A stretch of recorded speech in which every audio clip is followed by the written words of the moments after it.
오늘은 십자가의 도에 관한 얘기를 좀 하고 고린도전서 1장을 마치겠습니다. 계속 말씀드린 대로 고린도 교회 상황이 계속 지금 심각한 상태에 있어요. 세속의 물결이 들어와 있죠. 어떤 세속의 물결이냐면 세상적인 가치로 교회 안에서 서로 자랑하고 경쟁하는 모습이 고린도 교회의 문제였습니다.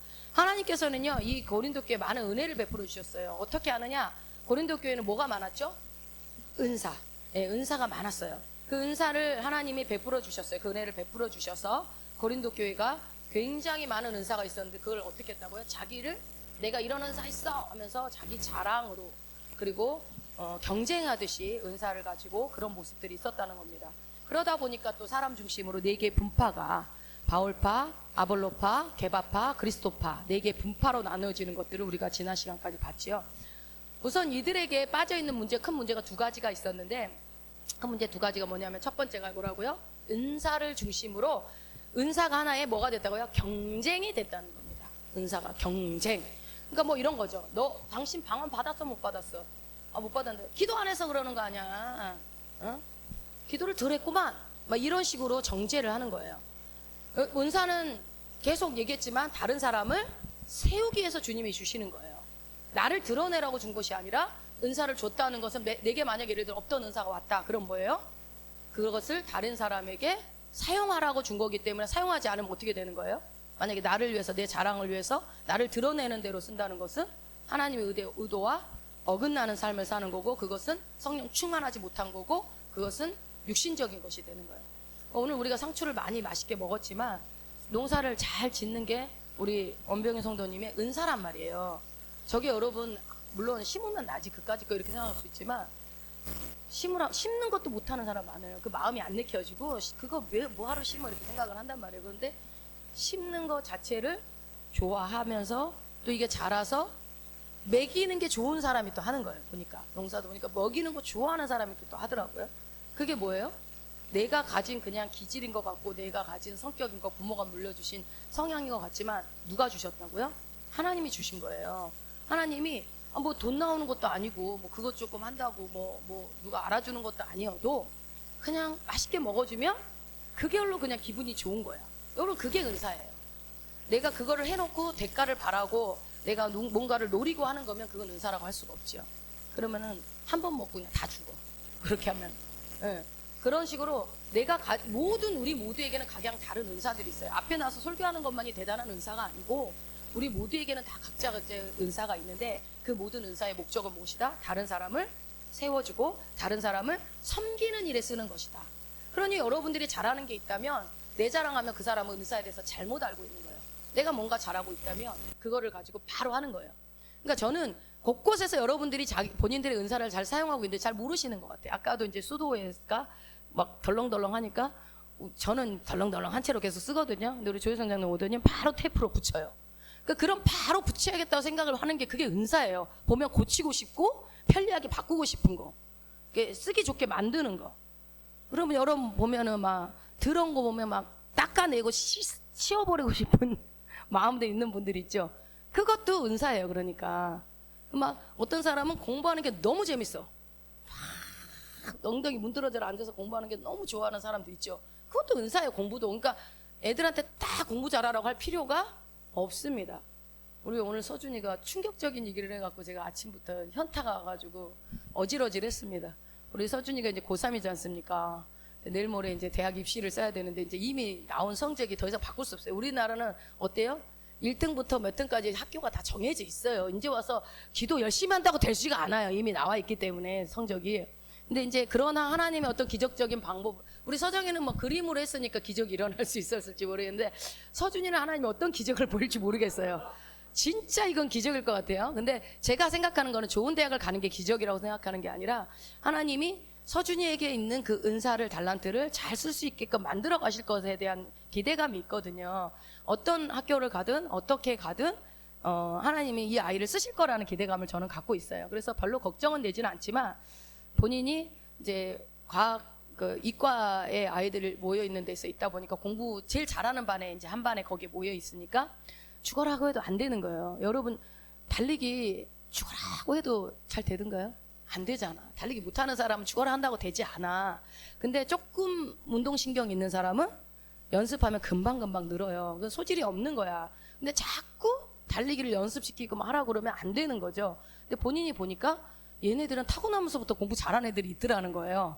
그래서 똑같이 문제를 보고 공부를 해도 걔는 금방 깨달아지더라는 거죠. 근데 자기는 아무리 봐도 모르겠대. 그래서 가만 생각해 보니까 그 부모가 다르더래. 잘하는 아이들은 부모가 이미 과학 쪽에 관련된 일을 하고 있고, 부모가 이미 과학적 사고가 뛰어난 탁월한 사람들의 어떤 직업과 그런 공부를 과거에 했던 사람이들이라는 거예요. 그러면서 나를 쳐다보는 거예요. 근데 맞아요. 우리 둘이는 뭐 과학 쪽에 별로 좋아하지 않습니다. 뭐 그렇다고 우리는 그렇게 뭐 이렇게 공부 못하는 꼬레비들은 아니었지만, 제가 보니까 약간 예체능 쪽에 가까운 것 같아요. 우리 집안은.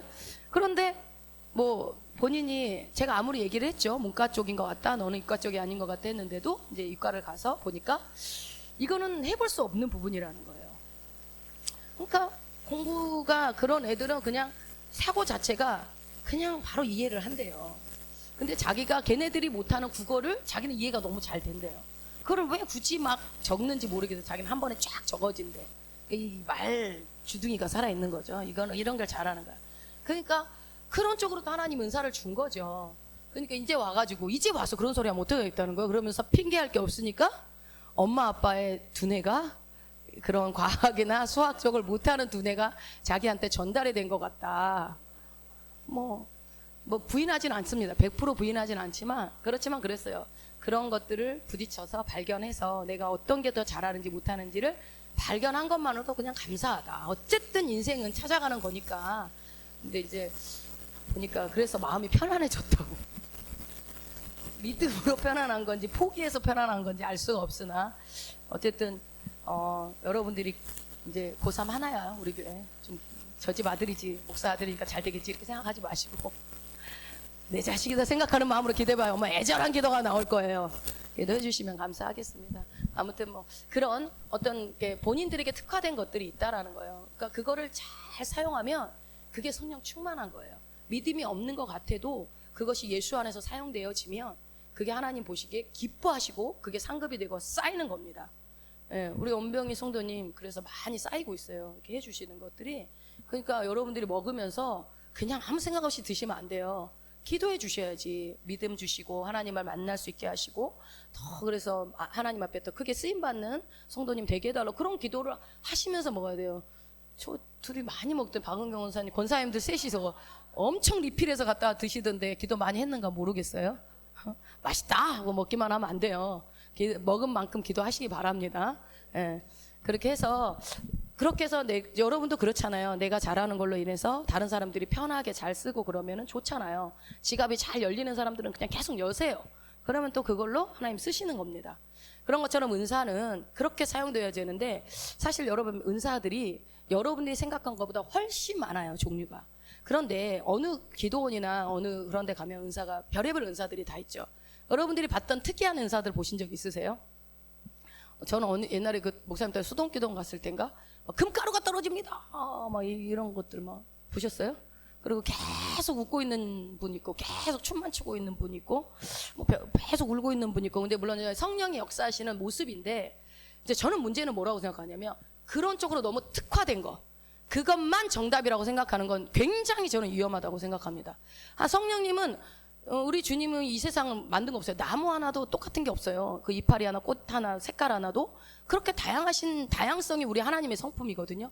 그런데 인간도 그렇게 다양하게 단 한 사람 똑같은 사람 없이 만들어서 이렇게 하나님의 다양한 이 세상 가운데 우리가 살아가게 하는데, 그런 은사의 모습들도 하나님은 다양하게 주시는 거예요. 그러나 우리가 성경에 나와 있는 대표적인 뭐 병 고치는 은사라든지 방언 통변, 그 다음에 또 뭐가 있죠? 가르치는 은사, 뭐 여러 가지 은사들이, 그런 것만 은사라고 생각하는데 그렇지 않다. 그런데 그것이 은사주의로 가게 되면 문제가 돼요. 뭐든지 어떤 주의가 들어가면 은사주의, 그럼 뭐냐면 모든 신앙의 결론이 은사로 끝나요.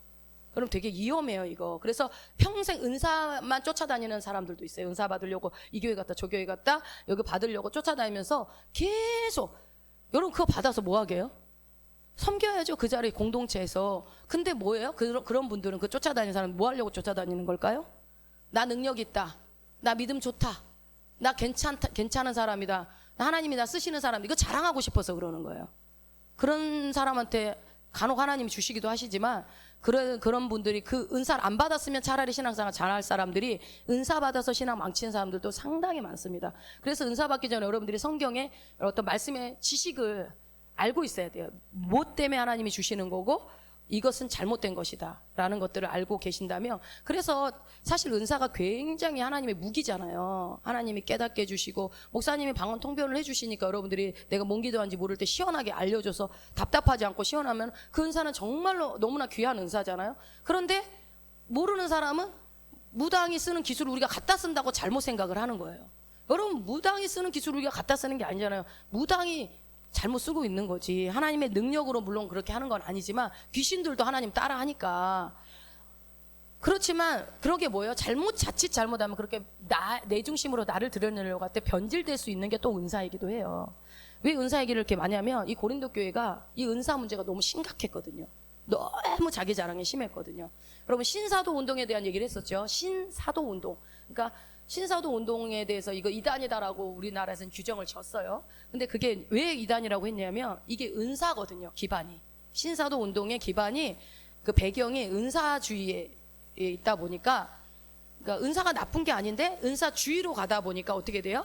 그냥 막 사람을 넘어뜨리지 않으면 안 되는 것처럼, 능력 없는 것처럼, 후 불어서 안 넘어지면 믿음 없는 것처럼, 그리고 막 다 넘어가는 게 아니라 어떤 사람도 안 넘어가는 사람도 있잖아요. 안 넘어가면은 귀신이 굉장히 많은 사람인 것처럼 막 그런 식으로 자꾸 이렇게 규정 짓는 것들이 뭔가 이렇게 성경보다 더 우위에 있는 어떤 하나의 경험들이 성경보다 더 위에 있는 진리로 선포되어질 때 이게 위험한 것입니다. 그러니까 여러분, 하나님은 다양한 은사를 주시고 전능하신 분이기 때문에 우리에게 다양한 능력을 주시지만 뭐 그런 거 부러워할 필요 없어요. 많이 받으면 하나님 많이 써야 돼요. 하나님께 쓰임 받아야 돼. 그러니까 많이 바라고 막 하는 사람들은 진짜 내가 주의 일에 내가 죽도록 쓰임 받으리라 이렇게 결정한 사람들은 막 달라고 하세요. 하나님 내 인생 주님 앞에 쓰임 받기 원합니다. 나에게 이런 각양 은사를 주세요. 막 해야죠. 특히 목회자들은 그렇게 해야 되겠죠. 근데 그렇지 않고 막 하는 분들은 위험합니다. 예, 쉽지 않아요. 이렇게 은사에 대한 잘못된 지식으로 인해서 고린도 교회는 굉장히 어지러운 상태였었어요. 그래서 어떤 상황이었냐면 서로 은사를 구하려고 아주 난리였어요.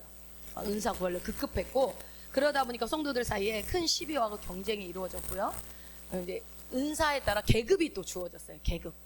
우리도 뭐 은근 성도, 막 집사, 뭐 권사 이런 식으로 이게 뭔가 계급처럼, 그런데 여러분 계급입니까?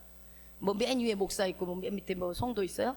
그거 아니에요. 우리는 사람은 자꾸 어떤 그런 계급주의에 있다 보니까 오래 신앙생활을 하고 믿음 좋으신 분들을 하나님이 그 뭐 교회 중역으로 장로로 권사로 세우니까 그게 어떤 뭐 세상에 직급 올라가듯이 부장 뭐 과장 부장 뭐 이렇게 전무 상무 올라가듯이 그런 줄 아는데 교회는 그렇지 않아요. 교회는 다 똑같아요. 직급으로 운영되는 게 아니지 않습니까? 그러나 왜 그러면은 권사 장로니 이런 집사를 왜 줍니까? 우리 사도행전에서 봤잖아요. 왜 줬어요? 집사를 7명의 집사를 뽑아가지고 뭐를 했어요? 네, 구제하는 일. 그러니까 말씀을 전무해야 되는데 목회자들이 그걸 못하니까 그거를 성도들을 세워서 목사님들은 말씀만 전하게 하고 나머지들은 성도들이 하라고 그거 준 거지. 그게 어떤 직급이 아니라고. 그러니까 여러분 어떤 예를 들어서 교회에서 어떤 일을 맡길 때 그 사람이 은사가 없는 거를 갖다 그 일을 맡기는 거는 사실 그러면 안 되는 거예요. 그렇게 하는 거예요. 그 사람이 학력이 좋냐, 신앙생활이 뭐냐 이런 걸로 하는 게 아니라 그 사람에게 그 달란트가 있는지 없는지를 리더가, 목회자가 발견을 하고 그걸 맡기는 거예요. 그런데 나는 은사가 없는데 이 일을 너무 하고 싶다 그러면은 정말 하나님 앞에 능력을 구하면서 가면 또 하나님 주시기도 하죠. 여기 있잖아요. 이렇게 방송 전혀 관심 없었는데 하게 하시잖아요. 그러니까 계속 구해요. 그러니까 계속 더 업그레이드 시켜 나가요. 그 하나님이 주시는 지혜로 하는 거예요. 그렇게도 하는 거예요. 그러니까 여러분 신앙생활이 무대뽀로 하는 게 아니라 하나님께서 이렇게 적재적소에 우리를 써서 하는 거죠. 그러니까 사도 바울이 이제 그걸 보고서 지적을 해요. 야, 니네 아직 어리구나. 틀렸다가 아니라 어리구나 라고 지금 그 얘기를 하는 겁니다. 두 번째로 고린도 교회가 지금 빠져있는 함정이 뭐냐면요, 설교를 중심으로 당파가 지어졌다고 했어요. 뭘요? 언변이 좋냐 안 좋냐 이걸로. 그러니까 여러분, 야 어디 말씀 좋더라, 누가 설교 잘하더라, 뭐 이거 좋아요. 그래서 내가 좋아하는 목회자의 말씀을 듣고 은혜 받고 하는 거 너무 좋은데, 여러분들이 말씀을 열심히 들으면서 한 가지 주의해야 될 게 있어요. 뭐냐면 많이 듣고 행하지 않으면 여러분 많이 듣는 거 위험할 수 있습니다.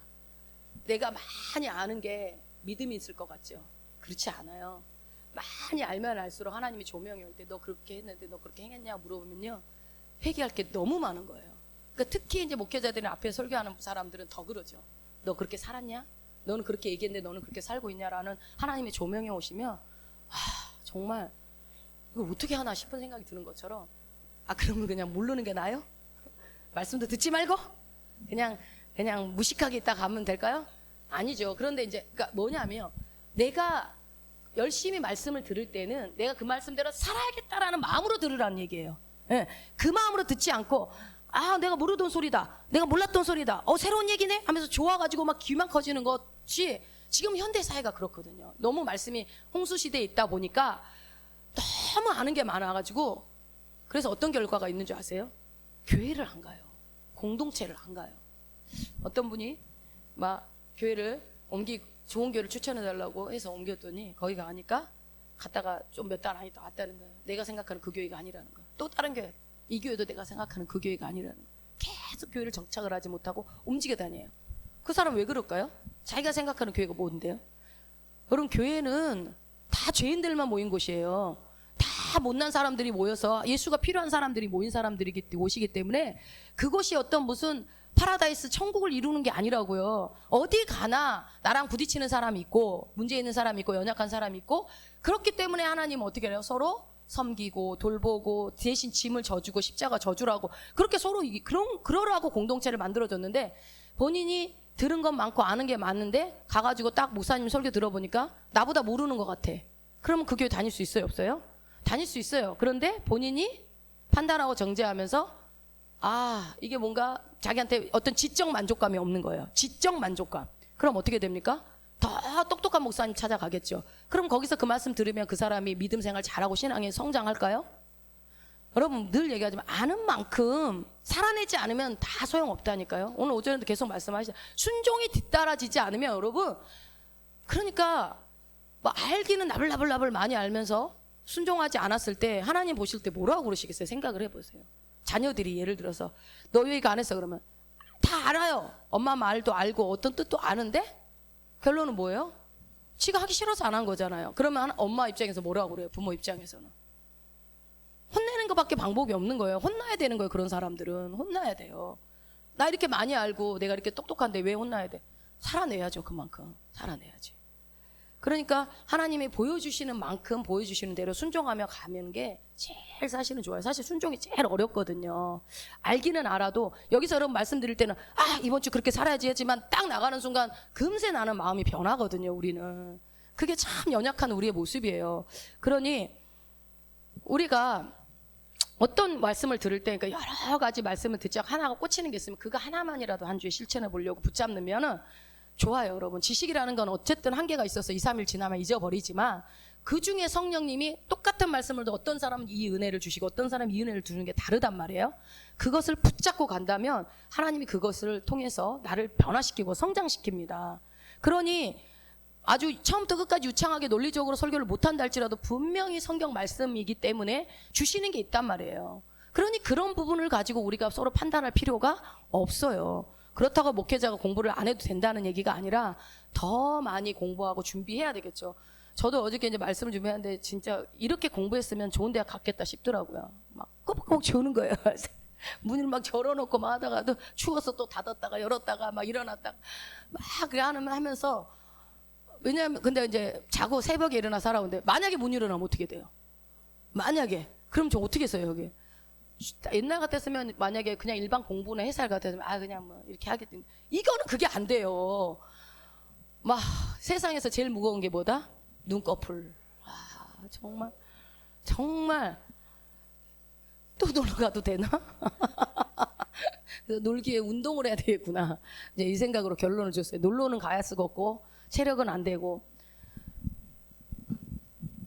여러분 우리가 그러니까 하나님 앞에 정말 준비되어져서 설교자는 설교자대로 여러분들은 여러분대로 이 하나님이 하나의 한 공동체로 만들어줬기 때문에 공동체가 그래서 필요한 거예요. 서로에게 보완이 되기 위해서. 그런데 많이 안다고 해서 나는 공동체 필요 없어는 잘못된 거예요.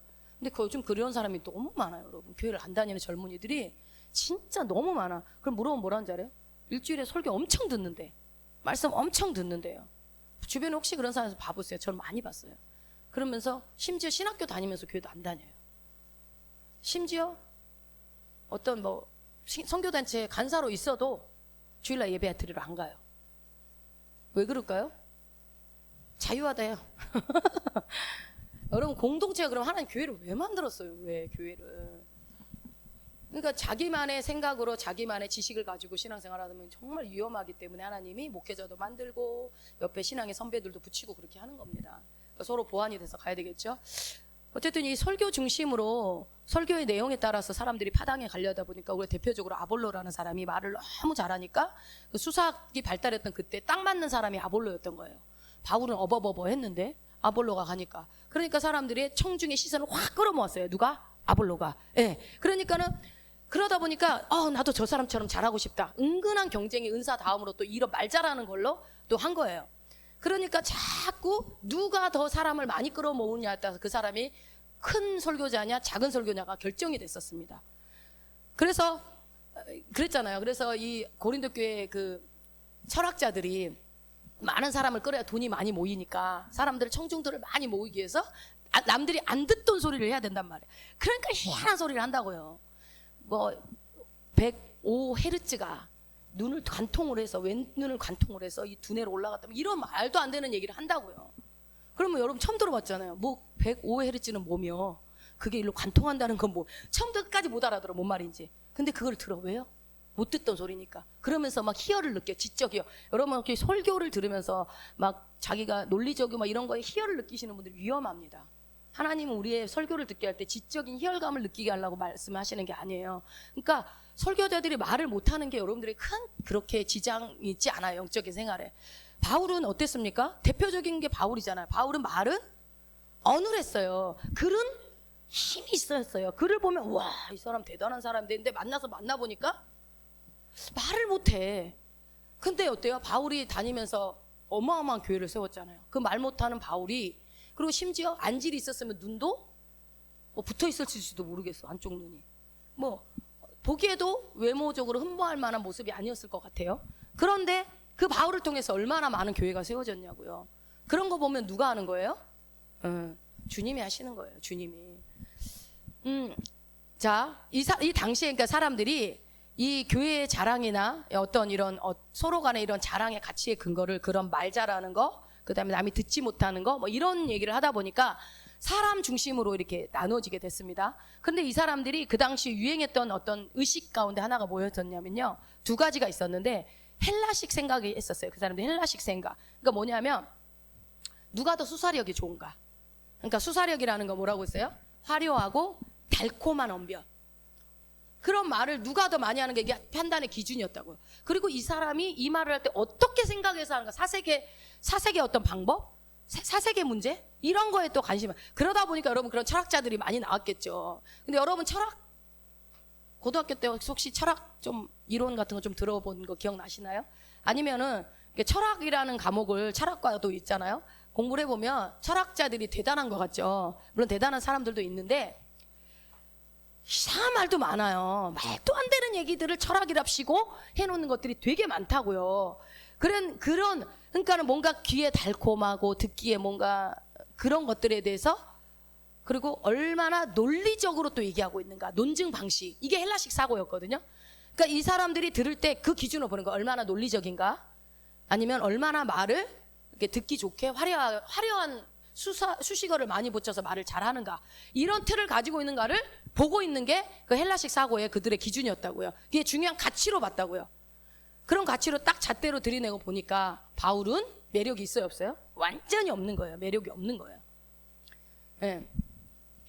여기서 그래서 바울이 뭐라고 하냐면 세상의 지혜와 헬라 말의 지혜라는 것에 대해서 이제 얘기를 합니다. 17절을 우리 다시 한번 읽어봅시다. 17절.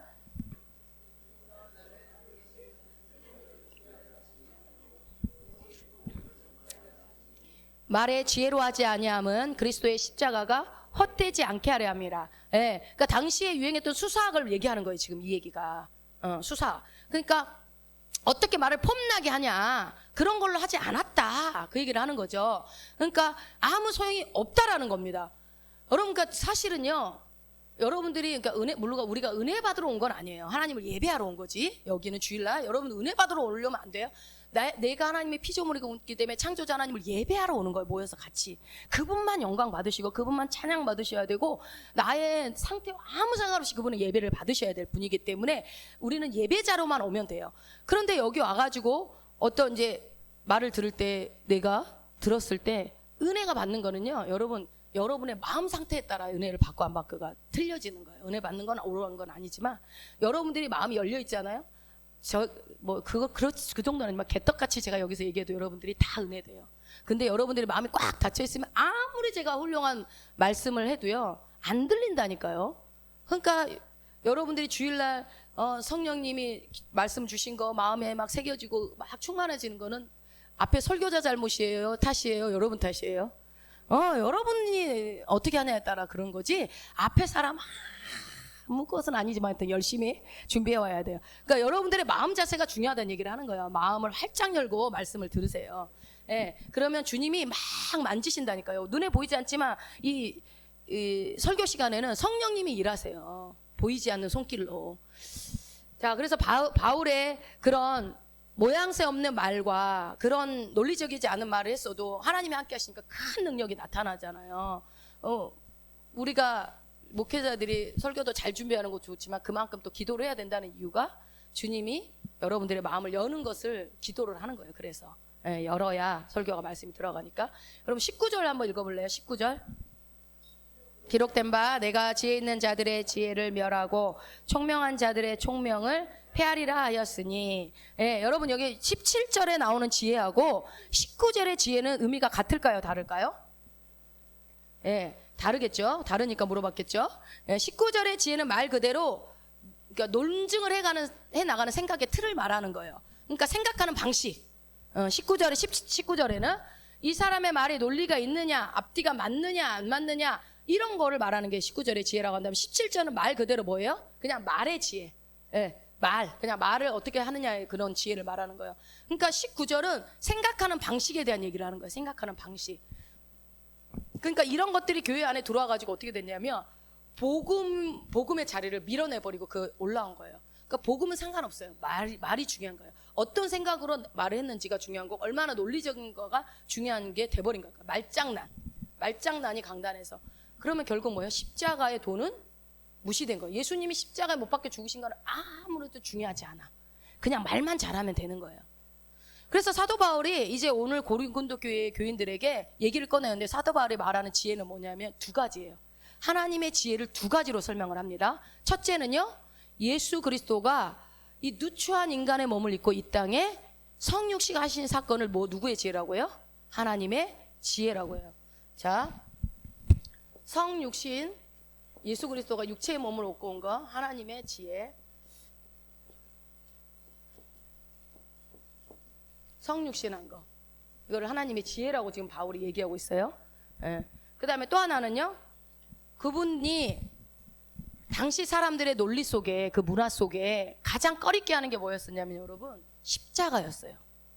그러니까 십자가를 예수님이 졌다고 얘기하는 거는 바울이 바본 거예요.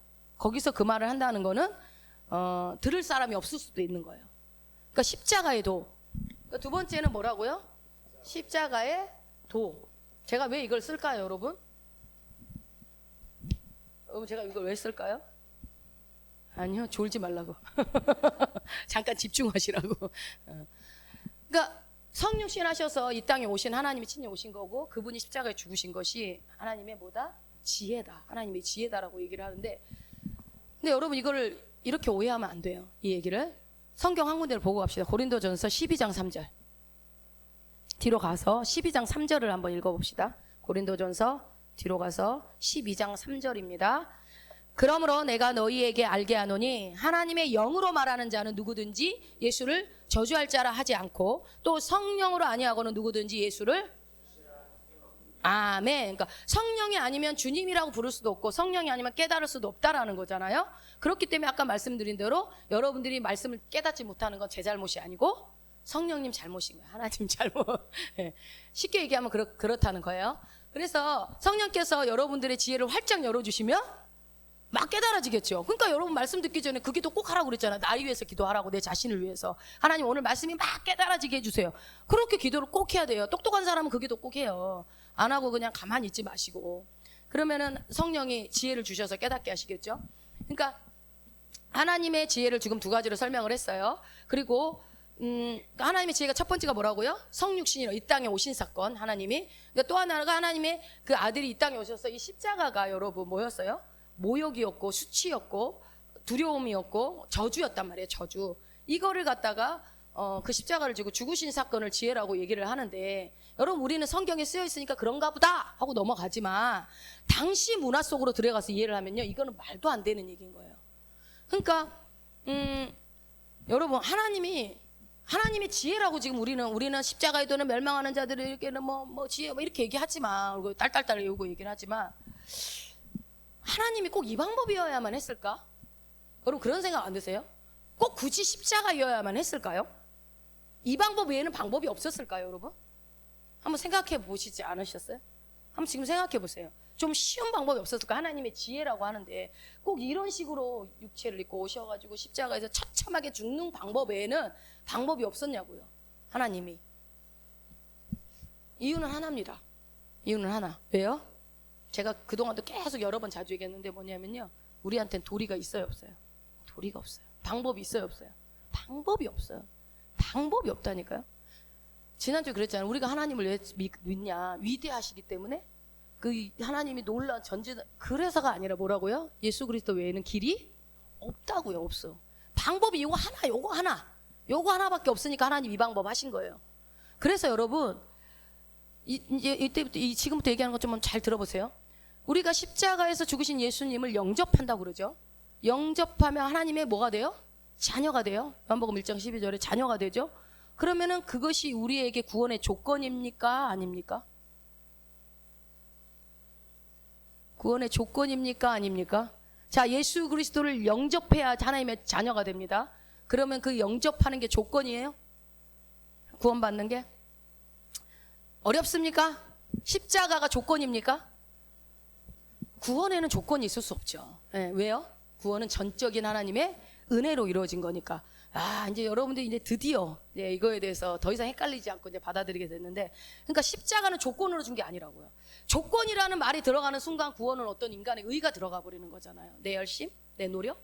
그러나 구원은 그렇게 된 게 아니에요. 그러니까 여러분들이 내가 하나님 믿어, 영접해, 그래야 천국 가라고 한다지만, 영접하는 게 내가 영접하는 것처럼 우리는 생각을 하잖아요. 영접하는 자 그러니까 내가 영접했어. 그러면 그렇게 얘기를 하지만 아니요, 그게 아니라는 거예요. 그 얘기를 하는 게 아니에요. 그러니까 제가 설명을 해드릴게요. 하나님이 인생들을 들여다보니까 인간의 영적인 상태들이 어때요? 이미 죽어 있더라는 거예요. 그러니까 여러분 우리는 하나님 앞에 예수 믿기 전에 이미 죽어 있었던 시체였다고요. 시체. 그냥 죽어 있었대요. 그러니까 하나님이 죽은 사람을 살리는 거는 생명을 넣어주는 것밖에 없잖아요. 그 방법밖에 없는 거예요. 새 생명을 주는 것밖에는 방법이 없는 거예요. 새 생명이니까 누구예요? 예수 그리스도가 새 생명이 되는 거예요. 그 방법에는 다른 방법이 없기 때문에 예수님이 이 땅에 올 수밖에 없었다고요. 그래서 십자가는 조건이 될 수가 없어요. 그 방법에는 길이 없었으니까. 그러니까 사도 바울이 말한 하나님의 지혜는 뭐냐면, 그렇게 설계하고 그 방식으로 채택을 해서 우리를 살려낸 게 하나님의 지혜였다고요. 하나님은 그러니까 사단은 아담이 하와가 선악과를 따먹었을 때 이겼다고 생각했을 거예요. 그때 이미. 그리고 아니면 예수님 십자가 못 박았을 때 또 이겼다고 생각했을 거예요. 그러나 하나님은 그 뒤에 부활을 준비하고 있었고, 이제 또 다시 오실 재림 예수를 또 준비하고 있단 말이에요. 그러니까 우리가 이 땅에서 여러분들이 어려움 당하고 내 인생이 이렇게 끝나나 절망이나 이럴 필요가 없어요. 다시 예수님이 오시기 때문에. 영원한 영생이 기다리고 있기 때문에 우리가 이 땅에서 막 괴로워할 필요가 없는 거예요. 여기가 우리가 이 땅에서 우리가 살다가 이 땅에서 천국을 누리고 사는 게 끝이 아니라고요. 여기서는 육체가 있는 동안 잠시 잠깐 주님이 있으라는 시간 동안 있다가만 가는 머물다가 잠시 머물다가는 여행지라고. 여기는 여행지이기 때문에 여기다 목숨 걸 필요가 없어요. 이 땅에다가 이 땅에 돈을 많이 쌓아놓을 필요도 없고 많은 것들을 땅을 많이 쌓아놓고 막 그렇게 할 필요가 없어요. 그 비성경적인 거예요. 여러분 이 땅에다 많이 쌓아놓는 거. 왜요? 우리 이후의 삶이 기다리고 있기 때문에 이 땅에서 그러니까 우리가 어떤 어려움이 있어도 이겨지잖아요. 늘 얘기하잖아. 10년 뒤에 수백억의 통장으로 들어온다 그러면 여러분 지금 돈 걱정하냐고. 10년 뒤에 10년 동안 그럼 어떻게 하면 돼요? 여기저기 돈 빌려다 다 쓰면 되지 뭐. 다 빌려다 쓰고 10년 뒤에 갚으면 되지. 확실하게 들어온다고 하면 확실하게. 그럼 이 땅에서 여러분 힘들고 어려워. 그렇지만 예를 들어 마음에 근심되고 막 미래가 안 보여. 뿌예. 그렇다고 절망할 필요 있어요 없어요? 그럴 필요 없다니까. 우리 생명 딱 끝나면 새 생명이 새로운 내 본향집이 진짜 집이 기다리고 있다고. 내 본거지가. 그럼 여행 딱 끝나면 막 슬퍼요? 집에 돌아오면? 여러분 여행지 더 거기서 살았어야 되는데 내가 우리 집으로 왔구나 막 괴로워요? 그러지 않잖아요. 집에 오면 좋다 그러잖아요. 여러분들이 여기서 상급을 많이 쌓든 못 쌓든 여러분들이 이 땅에서 정말 믿음이 그렇게 뭐 대단하지 않았다 할지라도 여러분 여기서보다 100배는 좋을 거예요. 끝나고 가면 훨씬 좋아. 그거를 기대하고 사니까 우리가 조금 힘들어도 참고 기도하는 거 힘들어도 와서 기도하고 예배 시간 이 시간 앉아있는 거 힘들어도 그냥 앉아있는 거예요. 왜? 끝이 있으니까. 영원히 제가 여기서 설교하겠습니까? 저도 끝이 있지. 다 끝이 있어요. 그러니까 여러분 내가 예수를 영접했어요. 그럼 그 믿음 누구 거예요? 내 거죠. 내 거. 내 거죠. 내가 질문하면 대답을 얼른 안 해. 이거 뭔 함정 있나 하고. 내 거. 내가 믿었으니까. 그러나 내게 아니에요. 그 말이에요. 내게 아니라고. 하나님이 살려놓고 하신 얘기라고요. 자, 예를 들어요. 여기 시체가 하나 누워있다고 해봅시다. 그래갖고 시체한테 그런 거예요. 너 저기 뒷문까지 가서 10초 안에 일로 뛰어갔다 오면 내가 이 피아노 넣어줄게. 뭐 예를 들어서 그랬다고 해요. 아니면 뭐 하나 줄게 그래. 해줄게 했다고 해봅시다. 그러면은 그게 말이 돼요 안 돼요 여러분? 죽어있는 시체한테. 그럼 내가 너를 구원해줄게. 이미 죽어있는데 뭐 구원이고 말고가 어디 있어요. 그러니까 믿으면 구원을 얻는다는 게 우리가 이제 시체였잖아. 영적으로 시체예요. 그러니까 논리적으로는 이해가 안 돼. 죽어있는 시체가 어떻게 믿어요? 믿어 한다고 믿어지냐고요? 안 믿어지죠. 근데 십자가 그러니까 하나님께서 어떻게 해요? 그냥 이미 살려놓고 나서 네가 믿어서 구원 영접한 거야 이렇게 얘기해 주는 거라고. 그냥 그 얘기를 그렇게 해준 거예요. 그래서 죽었던 너희를 살렸다라고 그러죠. 그거를 우리가 이제 확인해 보자고. 예배소서 2장 가봐요. 제 얘기가 아니고 뒤로 가서 예배소서 2장 8절 9절을 한번 읽어봅시다. 그러니까 믿음은 하나님이 주셨어요. 내가 믿어서 구원을 얻은 게 아니라고요. 한번 에베소서 2장 8절 9절 읽어봅니다. 너희가 그 은혜를 인하여 믿음으로 말미암아 구원을 얻었나니 이것이 너희에게서 난 것이 아니요 하나님의 선물이라. 행위에서 난 것이 아니니 이는 누구든지 자랑치 못하게 함이니라. 아멘. 우리가 받은 이 구원이 내가 영접해서 예수님 내가 믿었잖아. 내가 하나님 믿었잖아. 이렇게 수사학적으로 말을 그렇게 할 뿐이지 사실은 누가 준 거예요? 이 믿음? 하나님이 준 거예요. 그러니 여러분 예수 믿게 된 게 너무 감사하잖아. 아니 그 많고 많은 지옥 가는 사람들이 지금 어마어마하게 많은데 여러분들 뭐가 이뻐서 여기 앉혀놨지? 저는 그 생각만 하면요 너무 막 이해가 안 돼요. 그러니까 한 번씩 우리 애들한테 너네는 웬 복이냐? 태어나면서부터 예수 믿는 부모가 있다는 게 도대체 이게 무슨 웬 복이냐? 아연아? 정연아? 이게 웬 복이냐? 이것들이 모르겠죠. 이게 말이 난 돈 많은 부모였으면 좋겠다 이렇게 생각할 수도 있겠죠. 근데 영적으로 깨달아지면 이게 어마어마한 거야. 최다 입사 뭐가 이뻐서 모태신앙으로 태어나게? 뭐가 이뻐? 얼굴이? 잘났다 진짜. 얼굴 보고 결혼했구나. 그러니까 여러분 그 많고 많은 사람 왜 하필 나예요? 난 그런 생각을 한 번씩 할 때마다 이게 그래서 어떤 약간 책임감이 느껴져요. 하나님 뭔가 할 일이 있어서 불렀겠구나. 그 책임감까지 안 느껴지세요? 책임감. 빚진 자잖아요. 우리가 빚진 자, 복음의 빚진 자. 그래서 아무 이유 없이 대가 없이 그러니까 예를 들어서 여러분 내가 막 할다가 다 죽었는데 하필이면 그때 의사가 있었어. 내 심장이 멈췄는데 그 예를 들어 그런 뭐 드라마에서 보면 되잖아요. 어떻게 팍 쓰러졌는데 그때 그 골든타임을 놓치면은 죽을 수도 있는데 누군가 지나가다가 봤는데 하필 의사야. 또 심장 전문의였어. 막 그래가지고 다 살려냈어. 그게 여러분 우연이에요? 그게 근데 우리는 뭔가 뭐 구원받을 만한 뭔 건덕지가 있겠지 늘 우리가 그렇게 생각을 한다고요. 아니라고요. 그렇게 말도 안 되게 내가 죽을 뻔했는데 살아난 거예요. 근데 우리는 죽었어. 이미 죽었다가 살아난 거예요. 그게 구원이라는 거예요. 그래서 여러분 우리 인생의 시작이 어디냐면 십자가예요. 우리 인생의 시작 출발점은 십자가. 지난 시간에도 계속 말씀드렸죠. 십자가 앞에서는 다 똑같다고. 다 죄인이라고. 그러니까 교회 와서는 학교, 학벌, 돈 자랑, 뭐 이런 거 자랑할 필요가 없어. 할 필요가 없어요. 아무 자랑할 게 없어요. 모든 인생은 다 십자가에서 출발합니다. 그리고 여러분이 교만해지려고 할 때 십자가를 생각하시면 돼요.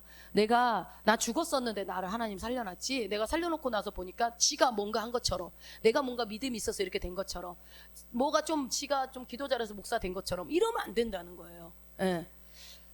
신앙생활의 정확한 기준은 자랑을 하느냐 안 하느냐를 보면 돼요. 뭔 자랑을 하는지를 그 사람 보면 돼요. 여러분 우리가 자랑하는 게 그래서 바울은 뭘 자랑한다고 그래요? 십자가 외에는 그 정도가 돼야 되는 거예요. 근데 우리는 자랑할 게 많죠. 어? 나 몇 킬로 빠졌다? 나 우리 아들이 뭐 어떻게 됐다? 뭐 예를 들면 이랬다? 나 돈 이만큼 벌었다? 다 시잘데없는 자랑이에요. 그냥 물론 그런데 해도 돼. 하지 말란 얘기를 안 해. 하면은 주님이 이렇게 하셨다? 이렇게 하셔야죠. 내가 이렇게 했다 이러지 말고 우리 주님이 이렇게 돈 주셨다. 주님이 나를 이렇게 살을 빼주셨다. 주님이 나를 이렇게 아름답게 만들어 주셨다. 주어를 누구로 하면 돼요? 주님으로 하면 돼. 그럼 죄가 안 돼. 근데 내가 열심히 해갖고 이렇게 됐다 그러는 순간 지 자랑하고 있네 이렇게 되는 거예요. 근데 이제 교묘하게 보면 알지. 교묘하게 자기 자랑하는지 아니면은 진짜 주님 자랑하는지는 보면 알아. 다 들으면. 예. 그러니까 주님만 바울처럼 그런 고백이 우리 가운데 있어야 돼요. 십자가 외에는 내가 자랑할 게 없다라는 고백. 근데 그게 일부러 바울이 그렇게 얘기한 게 아니라 십자가를 알면, 십자가가 어떤 것인지를 알면 여러분 자연스럽게 그렇게 되는 거예요. 그런 것 같아요. 여러분 신앙은요 자연스러운 거예요. 어거지로 하는 게 아니더라고요. 자연스러운 고백이 이루어지는 거예요. 그러니까 그게 거저받은 은혜 아니면 살 수 없는 겁니다. 은혜. 그러니까 내가 자랑을 하느냐 아니냐에 따라서 그 사람이 십자가를 이해했느냐 안 했느냐가 밝혀지는 거예요. 여러분 십자가를 이해하시고 십자가가 뭔지를 여러분들이 가슴 깊이 새기는 시간이 되시길 바랍니다. 그래서 십자가를 이해 못하면 은사 아니라 금사가 있어도 소용없어요.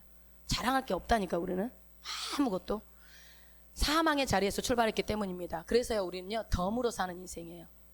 자, 우리 같이 고백해 봅시다. 나는 덤으로 살고 있다.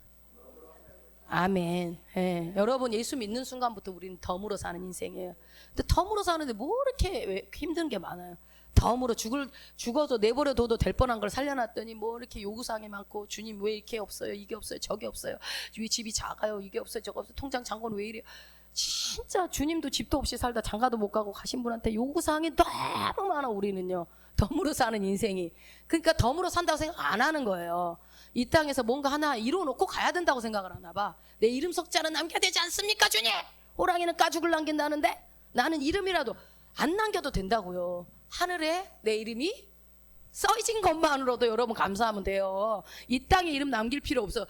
이 땅에 내 뭐 동상 남기고 그런 거 위험한 거예요. 하늘에 이름이 쓰여진 걸로 기뻐라 그러잖아요. 주님이 귀신 많이 쫓았냐? 막 뭐 놀라운 일을 하냐? 야, 그걸로 기뻐하지 마. 생명책에 네 이름이 기록된 걸로 기뻐해라. 예수님이 그렇게 얘기하시죠. 예, 여러분 이름이 하늘에 써 있을까요? 아, 그렇죠. 그래서 여러분들은 항상 기뻐할 수 있는 거예요. 그래서 주님이 당당하게 요구해요. 항상 기뻐라. 항상 기뻐해. 왜요? 하나님 기뻐할 일 없는데 네 이름이 천국에 써 있다야. 이거 왜 무슨 뭐 자랑거리가 뭐가 있습니까?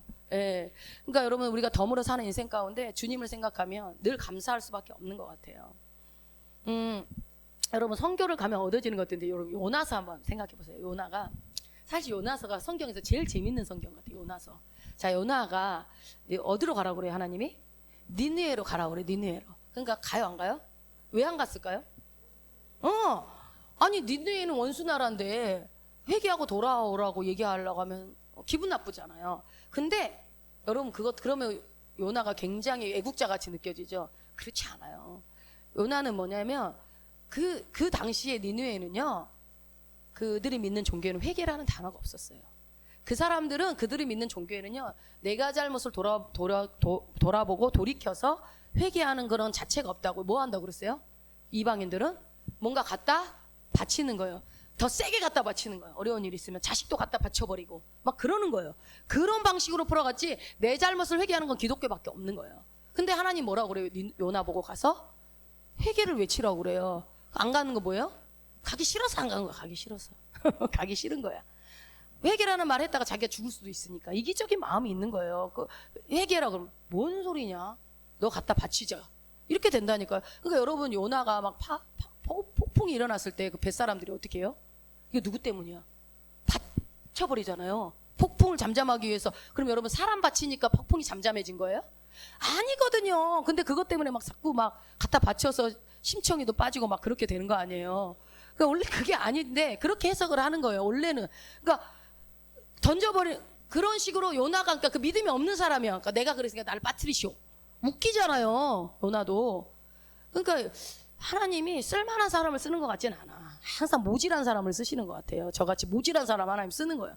그래갖고 가가지고 이제 물고기 뱃속에서 있다가 만신창이가 돼갖고 나옵니다. 니느웨가 엄청나게 큰 성인데, 여러분 이게 나중에 구약에 이렇게 읽다 보면요, 이 회개시킨 게요, 니느웨를 회개시킨 게 누구 때문이냐면요, 북이스라엘과 남유다 때문에 얘네들을 회개시켜요. 하나님 백성 때문에.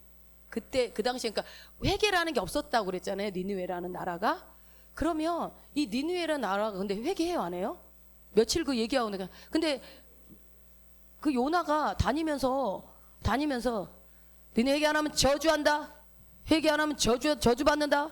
저주를 퍼붓고 다녀. 회개하라고 권면도 아니야. 전도도 아니야. 그거는 그냥 저주를 퍼붓고 돌아다니면서 대충 얘기하지. 회개하자 이렇게 막 알아듣지도 못하게 말하기 싫으니까 대충 하고 돌았는데, 어머, 그 소식을 듣고 어떻게 해요? 그 성이 회개하는데 짐승까지 금식시켜. 심지어 웃기는 나라인 거야. 그거는 역대적으로 역사상 단 한 번도 전무후무한 일이었어요. 이게 니느웨 성이. 그런 나라는 그렇게 할 수가 없는 나라. 그러니까 요나도 그 얘기하면서 안 할 거라고 생각했어요. 이 사람들이 회개도 안 할 거다. 회개할 리가 없는 백성들이에요. 근데 그 사람들이 회개했던 이유가 있어요. 이 얘기하면 너무 길어. 그 주변에 어떤 나라들이 쳐들어와가지고 그 나라가 니느웨가 위기 상황이 있었어요. 이게 도대체 무슨 일이냐. 걔네들이 믿는 어떤 미신들이 있었는데 뭔가 막 이런 일이 일어나니까 이거 뭔가 문제가 있지 않냐. 근데 그때 때마침 누가 나타난 거예요?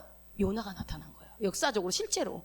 그리고 요나가 막 뭔가 막 미역 달려가지고 막 불가사리 붙여갖고 회개하라 너희 죽는다 막 이러니까 저 사람 뭐냐, 미역 달고 나왔다, 이상하다, 이거 진짜 저 사람 뭔가 신이 보낸 사람이다, 이렇게 해서 얘기한 거야 니느웨가. 근데 이제 역사를 읽어보면은 이게 다 엮여서 결국 그냥 하나님 백성들을 살리기 위해서 한 거예요. 이제 그 얘기하면 너무 길어지니까 넘어갑시다. 아무튼 그렇게 해서 돌아다니는데, 그게 여러분 그 회개가 그러면 요나 때문에 회개한 거냐고요. 여러분 요나 때문에 회개한 거예요?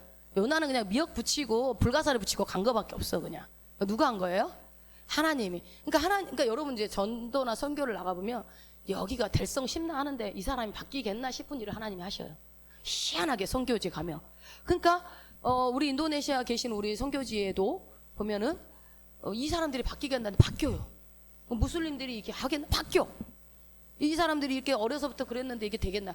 그게 뭐예요? 누가 하시는 겁니까? 선교는 하나님이 하시는 거. 하나님이. 예. 그러니까 하나님이 기가 막히게 영혼을 준비해 놓고 있는 곳에 우리를 보낸다고요. 영혼을 준비해 놓고. 그러니까 사실은 선교의 모든 현장들은 하나님이 혼자 하시는 거지 우리가 하는 건 없어요. 우리는 뭐 하려고요?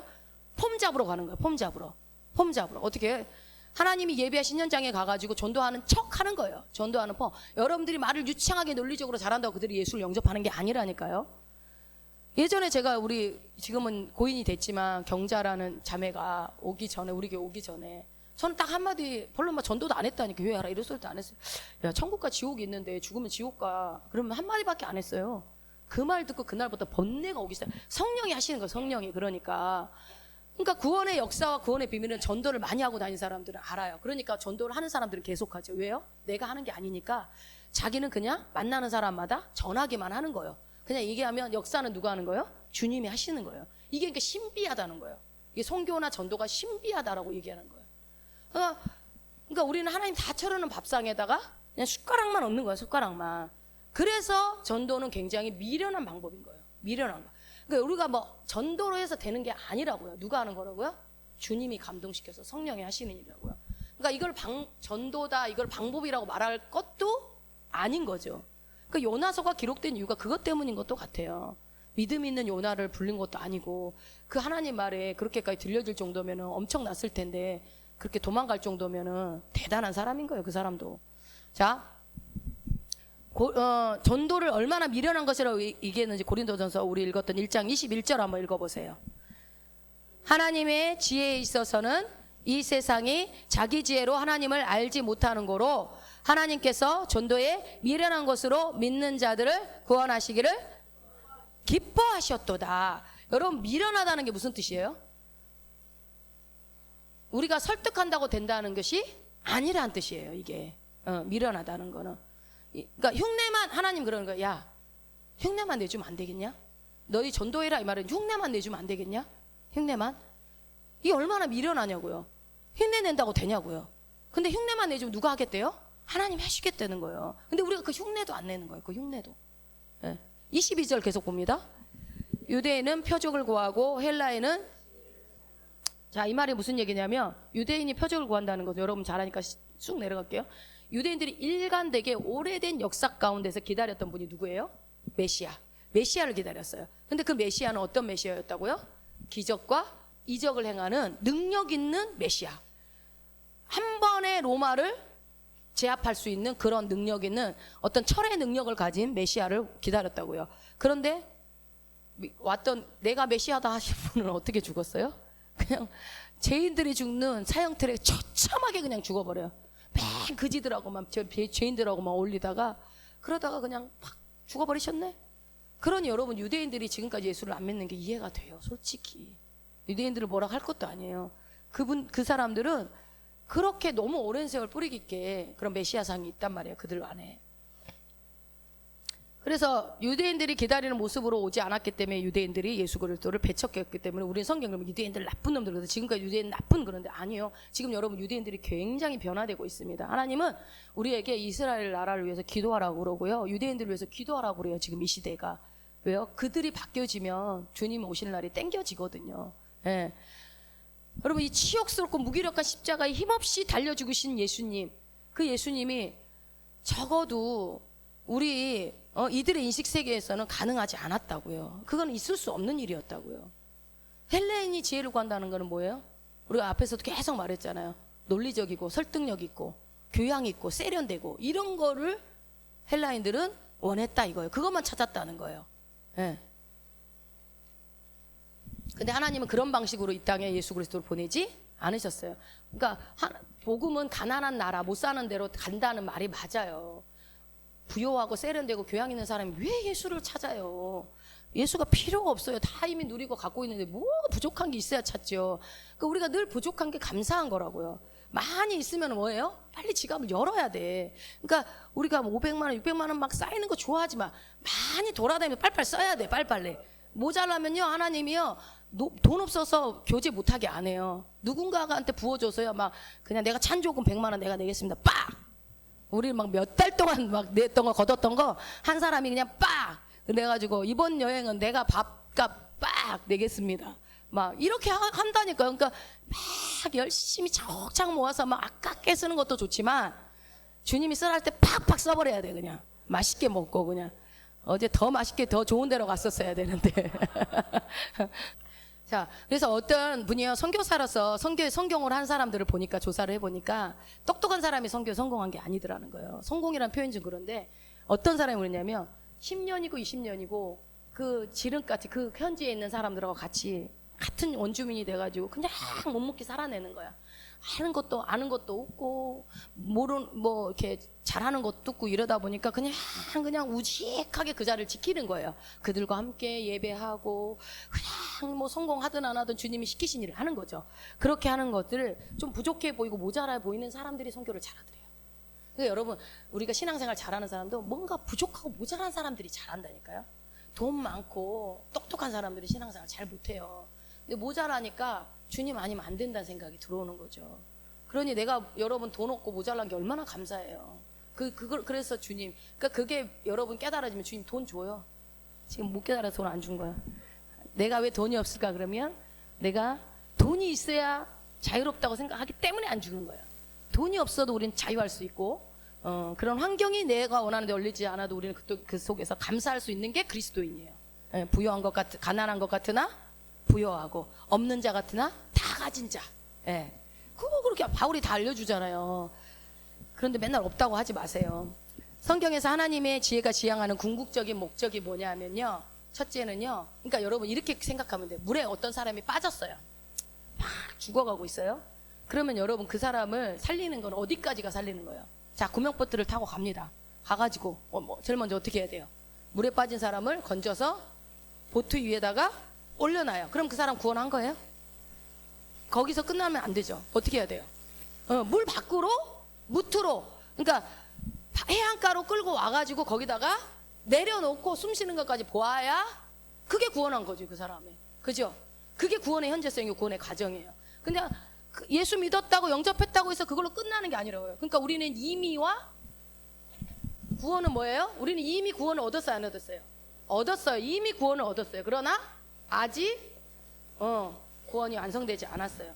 그러면은 내가 그 완성을 위해서 노력해. 그게 아니라 우리가 어떻게 해요? 성화되는 과정이 필요하다고요. 주님 오시는 그날까지 우리가 달려가니까 우리는 이미와 아직 사이에 우리가 지금 있는 겁니다. 그래서 그것을 이제 구원의 과정으로 봤을 때 순서가 성화의 과정, 성숙의 시간이 우리에게 필요하기 때문에 아직 어린 사람을 보고 우리가 뭐라고 할 필요가 없는 거예요. 어떤 사람은 오래 걸릴 수가 있고요. 어떤 사람은 짧게 나중된 자가 먼저 되기도 해요. 그렇지만 어떤 사람은 길게 걸리는 거 있으니까 우리가 그 누구도 믿음 없다 정지할 필요도 없고 저 사람 왜 저래 할 필요도 없는 거예요. 네. 그러니 여러분 얼마나 교회가 좋은 공동체입니까? 세상에는 없는 공동체 아닙니까? 그런데 세상 사람들이 교회 가니까 더 썩었더라, 교회 가니까 더 못됐더라 이래가지고 안 다닌다고요? 그러니까 여러분 우리가 공동체가 살아나면, 공동체가 서로 사랑하고 아름답게 주님이 원하는 모습이 되면 교회가 부흥한다는 게 그래서 그런 거예요. 그 공동체가 오면요, 사람들이 오면 위로를 받거든요. 세상에선 이런 위로가 없어요. 아무 조건 없이 상추 안 줘요. 1,000원 줘야 주지. 1,000원이라도 내고 2,000원이라도 내야 주지. 그냥 공짜로 먹으라고 안 준다니까요. 절대로. 더 먹으라고도 안 해요. 추가한 분은 반드시 돈을 받고 늘 그런다고요. 그런데 그런 데서만 있다 오고 잘못하면 지적당하던 사람들이 왔는데 못나도 주님이 사랑하신다, 괜찮다, 우리 주님만 있으면 된다, 막 이렇게 막 사랑합니다, 막 이렇게 해주면은 얼마나 위로가 되겠어요, 교회 오면. 근데 교회 오면 위로가 돼야 되는데 막 상처받고 막 지적당하고 막 저 권사님은 밍크 입었는데 나는 뭐 토끼털이네, 막 이 토끼털도 좋은 건가? 뭐 이런 거네, 막 이런 걸로 막 그러면 안 돼. 그러면 어떻게 해야 돼요? 그럴 때 어떻게 해야 돼요? 밍크 그래 벗어줘. 좋아 보인다. 좋아 보인다면요, 줘버려 그냥. 그러면 하나님 뭐 주겠어요? 2개 줘, 2개. 2벌. 안 주면 어떡하지? 그렇게 막 줘버려요, 그냥. 줘버리면 하나님이 또 더 줘요. 그 희한하더라고, 하나님은. 그냥 누가 갖고 싶다 그러면 그냥 줘요. 뭐 먹고 싶다 그러면 주고 그냥 줘버리세요. 안 돼! 이러지 말고. 자, 고린도전서 3장 1절 한번 읽어보세요. 그래서 바울이 고린도 교인들을 보고 하는 말이 있어요. 자, 읽어보세요. 형제들아, 내가 신령한 자들을 대함과 같이 너희에게 말할 수 없어서 육신에 속한 자, 곧 그리스도 안에서 어린아이들을 대함과 같이 대한대요. 어린아이들. 그러니까 지금 바울이 보니까 고린도 교회 성도들이 어린아이인 거예요. 어린 거예요. 그러니까 틀렸다고 안 하죠. 애들한테 틀렸다라고 얘기하지 않는 것처럼 다르다라고 어리다라고 보는 거죠. 어린아이들. 왜 어린아이로 대할까? 여러분, 그러니까 바울은 예수 그리스도의 눈으로 보는 거예요. 사람을 볼 때 성경적인 기준으로, 시각으로 보는 거죠. 그러니까 어린애들, 애기들 6개월, 7개월 된 애들한테 고기 주면 돼야 안 돼요? 줄 때 만약에 이유식 시작하면 어떻게 줘야 돼요? 고기 같은 거 많이 주게 되면 갈아가지고 그냥 술술술술 넘어가게, 처음부터 완전히 물 같은 미움부터 시작을 해가지고 점점 되직하게 먹인다고요. 그래갖고 나중에 어떻게 돼요? 어느 정도 크면 씹는 욕구를 원하기 때문에 이제 막 씹는 음식을 줘야 돼요. 씹는 음식 안 주면 어떻게 돼요? 먹어야 될 때, 단단한 음식을 먹어야 될 때 안 주면 또 어떻게 돼요? 그러면은 치아가 또 발달이 안 되고, 그리고 어떤 뭐라 그러지? 이게 씹는 거에 따라서 어마어마하게 많은 근육들이 내며 이런 것들이 다 영향이 있대요. 그래서 씹는 게 어마어마한 그 사람에게 영향이 있는 거예요. 그래서 이렇게 쉽게 해줘야 되는 게 맞아요. 그래서 단단한 음식을 먹을 수준이 되면은 이제 어린아이에서 조금 더 벗어나는 거겠죠. 그러니까 여러분, 여러분들이 신앙이 성장해 가는데 제가 여러분들한테 이렇게 설교를 할 때 맨날 재밌는 얘기만 하고 막 말씀 안 주고 그냥 막 물 같은 것만 계속 죽 같은 것만 주면 여러분들이 안 자라요. 그러니까 설교가 좀 길어지고 좀 딱딱해도 이제는 먹어야 돼요. 이게 단단한 음식을 먹을 때가 되니까 하나님이 단단한 음식을 줘. 안 그러면 어떻게 해요? 처음에는 괜찮아, 제일 질 수도 있어, 그래 또 회개하면 되지 하면서 막 위로하고 이렇게 가지만 어느 정도 컸을 때는 어떻게 해요? 혼낸다고요. 언제까지 그럴 거냐고 권사님 이렇게 하는 거예요. 그게 뭐 미워서 그러는 게 아니라 단단한 음식 먹을 수 있는데 안 먹으니까 먹으라고, 그래야 너한테 좋다 이런 얘기를 하는 겁니다. 그러니까 우리가 여러분 성장해 간다는 것은 어려운 내용도 어려운 것들도 소화해낼 수 있는 힘이 되는 거예요. 근데 보니까 아직 단단한 음식을 먹을 수 없는 상태가 고린도 교회의 성도들이라는 거예요. 여러분 히브리서 5장 가보세요. 히브리서 5장 12절 13절에 보면 이 고린도 교회 성도들을 향한 얘기가 정확하게 나와 있습니다. 히브리서 5장 12절 13절을 한번 읽어봅시다. 히브리서 5장 12절 13절. 때가 오래므로 너희가 마땅히 선생이 될 터인데 너희가 다시 하나님의 말씀의 초보가 무엇인지 누구에게 가르침을 받아야 할 것인지 젖이나 먹고 단단한 식물을 못 먹을 자가 되었도다. 대저 젖을 먹는 자마다 어린아이니 의의 말씀을 경험하지 못한 자예요. 예, 말씀을 경험하지 못한 자가 어린애래요. 그러니까 여러분 이제 여러분 정도면 됐으면요, 요 정도 저녁마다 와서 기도할 정도면요, 이제는요 여러분들이 남을 세울 정도는 돼야 돼요. 이제는 목사님이 이거 하라 마라 안 해도 알아서 찾아서 해야 될 때고, 그리고 영혼들이 오면 여러분들이 알아서 섬기고 이렇게 해야 되는 거예요. 이제는 그 정도는 이제 하실 수 있겠죠. 자, 그런데 놀랍게도 이들은 스스로 어떻게 생각하고 있었냐면요, 고린도전서 다시 가보세요. 이런 상황은 이러했는데 그들의 생각은 어땠냐면, 고린도 교회 성도들의 생각은 고린도전서 4장 7절 8절 한번 읽어봅시다. 고린도전서 4장 7절 8절 같이 구별하였느뇨? 내게 있는 것 중에 받지 아니한 것이 무엇이뇨? 내가 받았은즉 어찌하여 받지 아니한 것 같이 자랑하느뇨? 너희가 이미 배부르며 이미 부요하며 우리 없이 왕노릇하였도다. 우리가 너희와 함께 왕노릇하기 위하여 참으로 너희의 왕노릇하기를 원하노라. 예, 아멘. 그러니까 사도 바울이 좀 약간 비꼬듯이 얘기하는 거야. 비틀어서 얘기하는 거예요. 지금 뭐라고요? 야, 너희 배부르구나. 너희 왕이구나. 막 이러는 거예요. 어이구 어쭈 그리 배부르네. 바울이 볼 때는 아직 너무 가난해. 영적으로 너무 가난하고 너무 신앙의 내용이 너무 가난한데도 아직 어린아이인데도 자기가 다 큰 것만, 애들이 그러잖아요. 다 큰 것 마냥 엄마 구두 신고 엄마 나 이거 신고 학교 가면 안 돼? 막 삐딱구두 신고 가려고 하는 애들 있잖아요. 그럼 뭐 돼요 안 돼요? 안 되지. 근데 뭐 어떻게 해요? 자기가 그렇게 된 것처럼 왕처럼 했대. 얼마나 상태가 그랬으면 이렇게 말했겠어요? 그리고 배가 불렀대. 부유한 척 한다는 거예요. 얼마나 배. 그러니까 여러분 요한계시록에 나온 어느 교회 같아요? 너희들이 가난한데 부유한 척 하는 거라는 교회가 어느 교회였어요? 라오디게아 교회. 예, 라오디게아. 그러니까 부자가 됐어요? 이미 다 갖췄어요? 외형적으로 다 갖췄다고 이렇게 생각을 할 수 있지만, 그런데 바울이 속을 들여다보니까 아직 뭐예요? 어린아이인 거예요. 아직 장성하지 않은 거예요. 그래서 여러분 여기만 이제 여기 읽고 마치겠습니다. 예레미야서 9장 한번 가보세요. 예레미야서 9장 23절 24절 말씀 읽고, 예레미야 9장 23절 24절.